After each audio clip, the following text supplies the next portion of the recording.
छोटी छोटी बातों पर ट्रिगर हो जाना, जरा जरा सी चीज़ों में अग्रेशन दिखाना, बॉयज़ को लाउड करना, मार पीट पे आ जाना, बहन जो ये तुम्हारा लो कॉन्फिडेंस दिखाता है। इससे बहन जो तुम्हारा ओरा में कमी आ जाती है, तुम्हारे ओरा का लोड़ा लग जाता है बहन जो इन चीज़ों से। अगर तुम अपने पॉइंट्स बार बार हाईलाइट करोगे बहन जो, जरा जरा सी चीज़ों को चीख चीख कर बताओगे कि मेरी गलती नहीं है, मेरी गलती नहीं है, अगर तुम्हारी गलती नहीं भी होगी तो भी बहन जो तुम्हारी गलती मानी जाएगी तुम्हारे इस अग्रेशन की वजह। फिर ज़्यादा आर्ग्यू करने के बाद, ज़्यादा चिल्ला चोट, ज़्यादा मारपीट करने के बाद तुम्हें घर आके खुद ही रियलाइज होगा कि बहन जो मैंने क्या कर दिया यार, लोग बात क्या सोच रहे होंगे मेरे बारे में। कभी भी किसी के साथ आर्ग्यू हो तब तुम एक साइलेंट ट्रीटमेंट ट्रिक का यूज करो। इसमें तुम्हें भैंचोद कुछ बोलना ही नहीं है, चुपचाप उसकी बातें सुननी, चाहे वो कितनी गाली दे। और तुम्हें ऐसा रिएक्ट नहीं करना कि तुम उससे डर रहा हो भैंचोद, उसकी आंखों में आंखें डाल के मुंह बंद करके चुपचाप खड़े रहना है वहां पर। क्योंकि ह्यूमन साइकोलॉजी में हम ह्यूमंस को डर लगता है भैंचोद साइलेंस से। अगर साइलेंस हो जाए तो ह्यूमंस की गांड फट जाए वहां की चूत। जैसे कि तुम किसी ग्रुप में बैठे होगे, अगर किसी ग्रुप में एकदम से सन्नाटा छा जाए तो तुम्हारे मन में एकदम से डर बैठ जाता होगा कि इतनी शांति क्यों होगा। ऐसे ही ग्रुप के हर मेंबर के मन में डर बैठ जाता है। हर मेंबर सोचता है कि मैं सन्नाटे को खत्म कैसे करूं भैंचोद, इसलिए कोई ना कुछ बोलने की कोशिश करता है। और जब साइलेंटली तुम उसकी बातें सुनोगे भैंचोद तो उस बंदे के सामने वाले की गांड फट जाएगी और वो इस चक्कर में बहुत ज्यादा अग्रेशन दिखाने लगेगा, जिससे उसी की गलती साबित हो जाएगी भैंचोद। फिर जब वो ज्यादा अग्रेशन दिखाने लगे तो तुम्हें भैंचोद उसी की तरफ टारगेट करके बोलना है कि तू इतना ज्यादा अग्रेसिव क्यों हो रहा है, इतना ज्यादा ओवर रिएक्ट क्यों कर रहा है।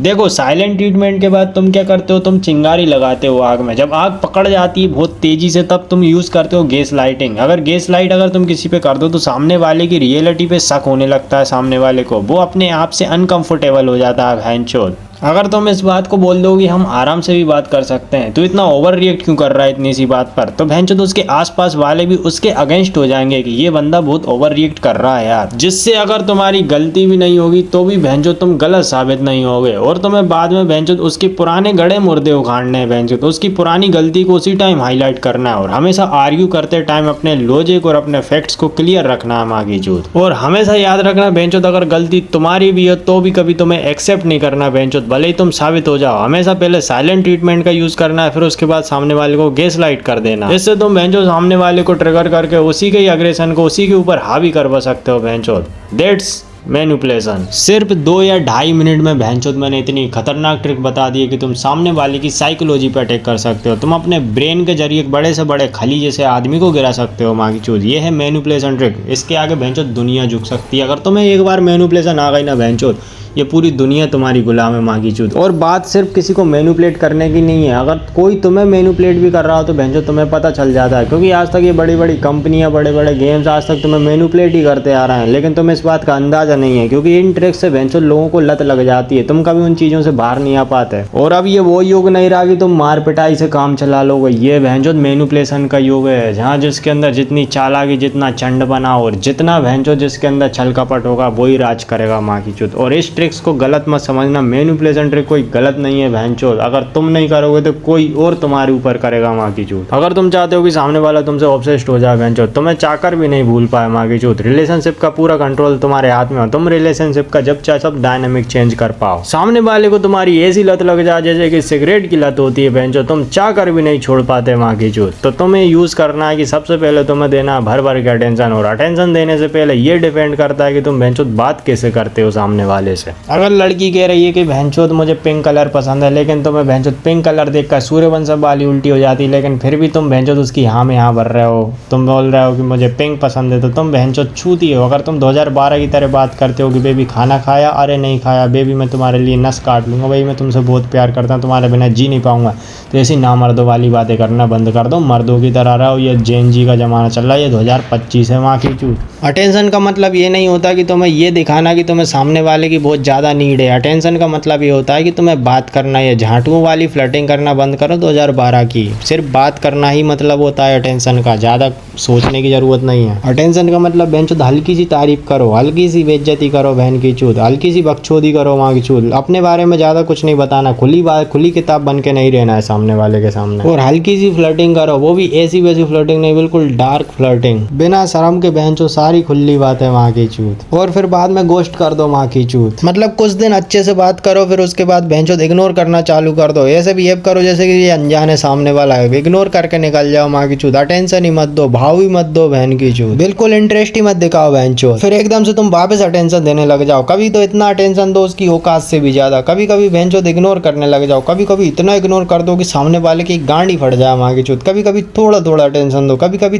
थोड़ा थोड़ा इग्नोर करो बहन की चूत। मतलब तुम भैंचोद सामने वाले के लिए एक नशा बन जाओ, सामने वाला तुम्हारा आदी हो जाएगा, तुम्हारा रिलेशनशिप का डायनेमिक पूरा तुम्हारे हाथ में आ जाएगा, पूरा रिलेशनशिप का कंट्रोल तुम्हारे हाथ में आ जाएगा। सामने वाले को तुम्हारी सिगरेट जैसी लत लग जाएगी, और फिर इसके बाद वो इतना बुरा मैनिपुलेट होगा कि वो तुम्हारे इस चक्कर से कभी चाहकर भी नहीं निकल पाएगा भैंचोद। जब तुम इग्नोर और गोश्त करने के बाद वापस अटेंशन देने के लिए दोबारा जाओगे, तब तुम्हारी भैंचोद बहुत तगड़ी वाली आर्ग्यू हो सकती है। और इस आर्ग्यू को हैंडल करने के लिए भैंचोद जो मैंने वीडियो में स्टार्टिंग में बताया, तुम्हें वो ट्रिक यूज करनी है। और हमेशा एक बात याद रखना, हमेशा आई कांटेक्ट बना के रखना है, क्योंकि अगर तुम्हारी जुबान कुछ ज़्यादा ना बोल पाए लेकिन आंखें बहुत कुछ बोल जाती हैं वहाँ की चूत। मैं अपनी वीडियोस में जो जो ट्रिक्स बताता हूँ, अगर भैंचो तुम ऐसे सही जगह यूज़ करना सीख गए तो भैंचो तुम बहुत खतरनाक लेवल की अचीवमेंट कर लोगे। तुम भैंचो डार्क साइकोलॉजी सीख जाओगे माँ की चूत, तुम एक बेड पर्सनालिटी टर्न ऑन कर लोगे, और तुम भैंचो एक डोमिनेंट मैस्कुलिन मैन बन जाओगे माँ की चूत। ऐसा आदमी जो भैंचो रोना नहीं रुलाना जानता, जो झुकना नहीं दुनिया को झुकाकर उनकी गांड मारना जानता है भैंचोद। अब इस ट्रिक को भैंचोद और नेक्स्ट लेवल पे ले जाते हैं, बिल्कुल फक बॉय जैसी। अब ये तो हो गई भैंचोद अटेंशन देने और ना देने की बात। अब इसके बाद आती है भैंचोद कॉम्प्लीमेंट देने की बारी। अगर तुम्हें कॉम्प्लीमेंट तब देना जब तुम्हारा कोई काम निकलवाना हो, तुम्हारा काम निकल जाए तब तुम्हें कॉम्प्लीमेंट देना है भैंचोद। अब कॉम्प्लीमेंट में भैंचोद यही चीजें आती हैं जैसे कि आई लव यू बोलना, फॉरहेड किस करना, या फिर थोड़ी बहुत केयर करना। रिलेशनशिप में कभी सॉरी तो बोलना ही नहीं है भैंचोद। और रही बात आई लव यू की, तो आई लव यू एक भैंचोद बीपन है, इसका यूज हर कभी नहीं करना। ये यूज तभी करना जब तुम्हें कोई काम निकलवाना हो, और ये बहुत बड़ा कॉम्प्लीमेंट है भैंचोद, इससे तुम अच्छे से अच्छी तुम्हारी इच्छा पूरी करवा सकते हो। तो देखो सिंपली अगर मैं बताऊं तो तुम्हें कॉम्प्लीमेंट देना कैसे है। अगर भैंचो सामने वाले से तुम्हें बहुत ज़्यादा अटेंशन चाहिए, अगर तुम्हें बहुत ज़्यादा अटेंशन चाहिए, बहुत ज़्यादा प्यार चाहिए, तो भैंचो तुम पहले इग्नोर करो वहाँ की चूत। जब उसका सामने से एकदम से प्यार आने लगे तब भैंचो तुम कॉम्प्लीमेंट दो। और कभी कभी तो कॉम्प्लीमेंट भी मत दो वहाँ की चूत। कभी कभी ऐसा करो कि सामने वाला तुमसे बहुत प्यारी बातें कर रहा है लेकिन तुमने भैंचोद इग्नोर कर दिया, तुमने भाव नहीं दिया। फिर आदमी फिर से कर रहा है फिर भी भाव नहीं दिया, फिर तीसरी बार में तुमने कॉम्प्लीमेंट दे दिया, कभी दूसरी बार में कॉम्प्लीमेंट दे दिया, कभी रोज 2 कॉम्प्लीमेंट दे दिए बहन की चूत। इसी ट्रिक को बोलते हैं भैंचोद सामने वाले के दिमाग से खेल कर उसके दिमाग के अंदर घुसना और भैंचोद उसको अपने लिए पागल करना वहाँ की चूत। और सबसे इंपॉर्टेंट बात, सामने वाले के मन में हमेशा ये डर होना चाहिए कि तुम उसे कभी भी छोड़कर जा सकते हो भैंचोद। कभी भी किसी को कंफर्म मत कर दो कि तुम भैंचोद सिंगल हो, और कभी भी तुम ये भी मत बताओ कि तुम्हारी कितनी गर्लफ्रेंड है। हमेशा सामने वाले को कंफ्यूजन में रखो कि सिंगल है या फिर भैंचोद इसकी कोई गर्लफ्रेंड भी है। कभी भी किसी क्वेश्चन का आंसर बिल्कुल सीधा सीधा देना ही नहीं है। एक फकबॉय की निशानी होती है भैंचोद वो हर चीज को बकचोदी में टाल देता है। कभी भी तुमसे भैंचोद बोला जाए कि तुम्हारी कितनी गर्लफ्रेंड है, बोल दो कि मेरी 1199 गर्लफ्रेंड है। और इस बात को प्रूव करने के लिए भैंचोद तुम लड़कियों का ग्रुप बनाओ वहाँ की चूत, लड़कियों के साथ रहो, लड़कियों के साथ स्टोरीज डालो, मतलब लड़कियों के साथ देखो भैंचोद। रिलेशनशिप में आने के बाद तुमसे पूछा जाएगा कि तुम्हारी कितनी एक्स थी, लेकिन एक बात हमेशा ध्यान रखना, कभी भी कोई चीज़ काउंट में मत बताना और सीधा मत बताना। तुम ये भी बोल सकते हो कि मेरी ठीक है जितनी भी एक्स थी, हाँ कभी एक्स की बुराई भी मत करना भैंचोद, वरना उसको ऐसा लगेगा कि मैं छोड़ के गई तो ये मेरी भी बारे में भी गंद फैलाएगा माँ की चूत। तो हाँ, और तुम उससे बोलना कि मेरी जितनी भी एक्स थी सब बेस्ट ही थी और मुझे ऐसा लगता है कि हमारा रिलेशनशिप उनसे अच्छा हो सकता है। तो मतलब ये एक सिंपल कॉम्प्लीमेंट है जिससे तुम उसी की चीज़ उसी के ऊपर डाल दो, हमेशा उसका क्वेश्चन उसी के ऊपर डाल दो भैंचोद। तो मिलते हैं अगली वीडियो में, take care, bye, love you.